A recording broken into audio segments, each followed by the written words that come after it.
O ele, você se refere ao José Maria Marinho. Ele que deu a declaração, assim, já falei tudo que eu podia e não muda a vida dele, ou seja, não é por aí que a gente tem que ir. Você acha que ele acredita mesmo nisso ou ele vive numa uma espécie de bolha da realidade, assim? Não faço a menor ideia. Algum problema ele deve ter. Uma das propostas do Bom Senso também tem a ver com o calendário do futebol, né, brasileiro, de adequar o calendário do futebol brasileiro ao europeu. Como se daria isso? Bom, uma coisa é clara, os times grandes, que são aqueles que a gente acompanha e assiste, jogam demais.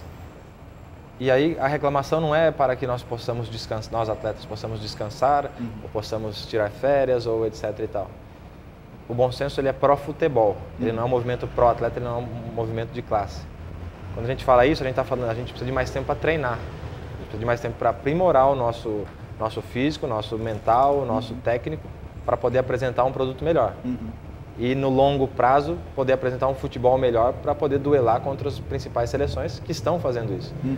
Então, também me debrucei sobre esse assunto ao longo do ano e a gente joga em média 40% a mais do que o time inglês que mais joga. É mesmo? Ou seja, é muito a mais. E no campeonato chinês é a mesma coisa? Não, na China se joga muito pouco porque tem poucos clubes ainda, profissionais. São Paulo jogou agora, acho que 7 partidas em 21 dias. Exatamente. Eu tive, inclusive, com o Kaká esses dias e ele falou que é insuportável. Você descansa, joga, você não treina. O treinador, por mais que ele tenha uma ideia de futebol, um plano tático, ele não é capaz, ele não tem tempo para trabalhar. Ou seja, isso influencia diretamente no que você está apresentando. Aí diminui o interesse do público, as audiências abaixam, daqui a pouco o patrocínio vai diminuir. E para nós, o importante é o futebol está perdendo, que é a nossa paixão, que é o nosso, foi a chama que acendeu esse movimento feito pelos jogadores. Olhando para o futebol brasileiro, para aquilo que contribuiu com a nossa vida, que nos tirou de uma condição e nos levou a outra, a gente quer retribuir, a gente quer fazer alguma coisa. Se toda essa marra política, essa engrenagem está bloqueada, está enferrujada, porque os clubes adiantam dinheiro da TV, as federações querem permanecer no poder e não votam contrário à CBF. A CBF não mexe com as federações nem com os clubes para ganhar os votos. Ou seja, está parado. Isso faz 2 décadas só, desde os anos 90. E aí vão os malucos dos jogadores, que foram tidos como a elite, rica, milionária, que está pensando em causa própria. Quando na verdade a gente pede salário em dia para todo mundo. E são 18 mil trabalhadores. Então assim, há um jogo de palavras aí utilizado pelos conservadores para colocar a gente na fogueira. Mas eu acho que, historicamente, os reformistas sempre estiveram na fogueira. Sempre foram para a fogueira. E, aos poucos, a gente vai convencendo mais gente e os 7-1 da vida que vão continuar acontecendo vão mostrando e convencendo as pessoas de que é necessário mudar, de que é necessário reformar. Se vai dar certo ou não, como é o caso do calendário, o calendário existem diversos modelos. O único que não pode continuar é o que está aí. Tá? Alguns têm medo de que, aumentando o número de jogos dos pequenos ou não fazendo eles duelarem contra os grandes, eles acabem. Eu acho que eles já estão acabados jogando contra os grandes. Então a gente propõe uma mudança. Haviam 3 modelos de calendários que haviam sido aprovados. Nós apresentamos um. Como ficam nos estaduais nesse... No nosso modelo apresentado, os estaduais viram uma Copa, como a Copa do Mundo. A gente acredita assim, quais são os modelos mais rentáveis torneio, não um campeonato, de campeonato no mundo? A Champions League, que é um modelo de Copa, né? Uma fase de grupos e um mata-mata, e a Copa do Mundo. Não tem nada no mundo que seja mais rentável do que esses dois. Sim. Os estaduais estão falidos, os clubes do interior quebrados, e os times grandes jogam esse campeonato para cumprir tabela. Só lá na fase final é que eles vão jogar de verdade. Joga, às vezes, até em estádios que não são favoráveis, né? E aí, nesse sentido, o que a gente está tentando fazer? A gente afasta os grandes dos pequenos, mas oferece um calendário de ano inteiro, estabilidade aos atletas. No segundo semestre do futebol brasileiro, quase 12 mil atletas ficam desempregados, ou seja, 70% da massa trabalhadora da categoria fica desempregado. E ninguém faz nada com isso. É assustador. Só que e eles não têm os mesmos salários, né? Eles ganham... 85% dos jogadores brasileiros ganham de 1 a 3 salários mínimos, ou seja, a faixa etária milionária é ilusória, ou seja, é uma grande ilusão. que a gente fica mirando no Ronaldo, no Kaká, no Robinho. É bem parecido com o mundo das modelos. Exatamente, e a gente já conversou bastante sobre isso. Mas, ou seja, a gente está trabalhando pelos times menores, pelos jogadores dos times menores, para que eles tenham estabilidade. Eu conversei com o Thiago Gasparini, que faz parte do movimento, e ele teve com a Dilma, né, na reunião com a presidente. Quando foi essa reunião? Essa reunião foi antes da Copa, se não me engano, no final de maio. E ele expôs que nos últimos 3 ou 4 anos, o filho dele mudou 27 vezes de escola. Nossa. Porque a cada 3 meses ele tem que sair de um clube para o outro, senão ele fica desempregado. Nossa. Encaixando o campeonato aqui, campeonato lá, campeonato lá. E a família tem que acompanhar, porque vai viver de quê? Daí muda tudo, diarista. Então, assim, é uma realidade do futebol que ninguém conhece. E a gente está tentando mostrar que o modelo não funciona, que o modelo é ruim. Uhum. Só que aí que tá, os grandes jogadores, eles vêm justamente desses clubes pequenos. Todos passaram pelas dificuldades de clubes pequenos, eu passei por desemprego, eu joguei na 6ª divisão de São Paulo, que já nem existe mais. Uhum. Tenho certeza que os outros grandes jogadores, alguns tiveram sorte de ter um caminho um pouco mais vertical, outros tiveram altos e baixos. Agora, ninguém está aqui aparecendo, o Dida, o Alex, o Rogério, o Juan e tantos outros, que nunca colocaram um nome em movimento nenhum. Quantos são que estão no movimento? A gente inicialmente conseguiu a assinatura de mais de 1.000 atletas da Série A e da Série B. Uhum. Né? Agora, ativamente participando do processo decisório ou com interesse em ir às reuniões e tal, a gente tem em média de 25 a 30 atletas que diariamente se comunicam. Uhum.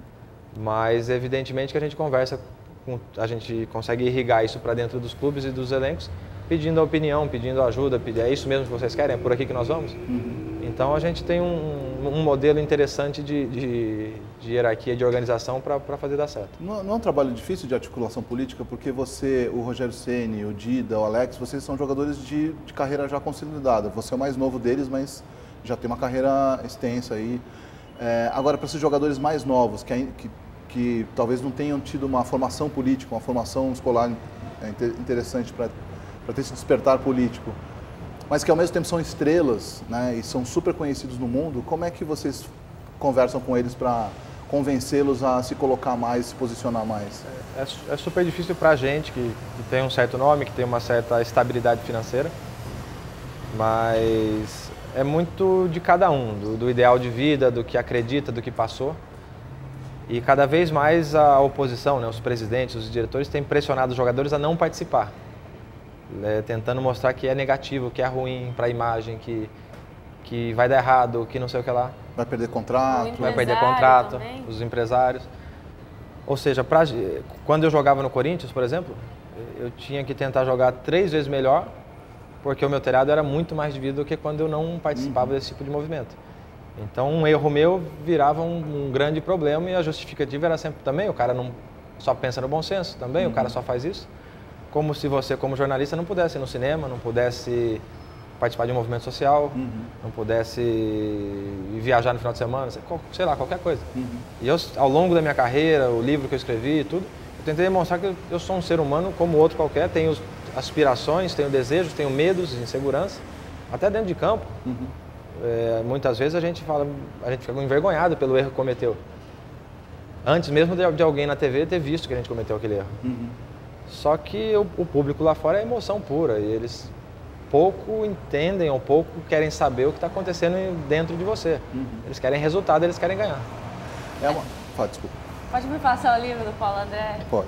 O Paulo André ele lançou o livro, foi quando? 2011. 2011, O Jogo da Minha Vida. E dentro desse livro você critica um pouco a concentração que lembra alguns pontos da democracia corintiana. Qual seria o contraponto disso?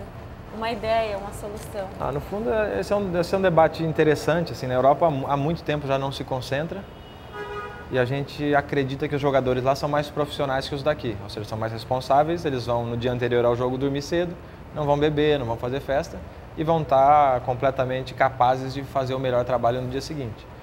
Aqui no Brasil, é tudo tão ondulante, se essa palavra existir, é tão maluco, que se o treinador não ganhar o jogo no domingo, ele cai. Então, com medo de cair, ele prende o jogador para falar, não, a mim você não vai ferrar. Então fica aí que eu tenho certeza que você não fez besteira e eu sei que você vai correr. Ou seja, e aí no livro eu digo exatamente isso. Você não educa a pessoa a fazer escolha. Você não educa ela a ser profissional. E você exige que ela seja. Isso desde a formação, ou seja, desde a categoria de base você concentra. Você não ensina a ela como ela deve comer para ser um atleta. Como ela deve dormir, como é que ela deve fazer. E quando chega na fase adulta, no profissional, a pessoa começa a ganhar milhões, começa a ganhar muito dinheiro, mas ela não sabe fazer escolha. E aí você prende numa casinha e fala, pronto, para não errar, fica aí dentro. Você tem ideia de quanto tempo você passa concentrado no ano? No livro eu falo, mas já faz tanto tempo que eu... Mas eu acho que de 365 dias do ano, 150, 180 nós estamos dentro do hotel, ou viajando dentro de hotel. Ou seja, metade do ano. E não pode ter contato com família, nem não, dependendo do clube, eles põem 3 ou 4 seguranças no andar. Né? O próprio café e a ceia da noite é feita no andar em que a gente fica. E quando você quer descer para o lobby para encontrar alguém, o segurança desce junto e fica de olho.